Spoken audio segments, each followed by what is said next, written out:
yung lawyer ng mga Discayas offered as a remedy daw, according sa kanya, si Curly na mismo nagsabi na kung may pagkukulang daw, may shortcomings doon sa mismo mga documents of the cars, i-cure daw nila or i-offer nila i-cure by paying all the appropriate fees or charges na hindi nabayaran daw ng mga supposed local dealers. Pwede ba yun nasa remedy or parang pang-cure doon sa deficiencies ng kanilang? The quick answer is hindi ganun kasimple yun. No?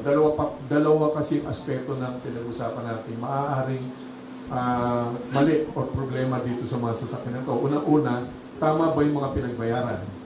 Kung yung pinagbayaran lang ang pinag-usapan natin, pwede na sana yun. Kaya lang, kung mali ang mga dokumento na naging basehan ng pagbabayad, kahit pa tama ang binayaran mo, hindi rin ganun kasimple. Mayroong criminal aspect yun. So, not that simple.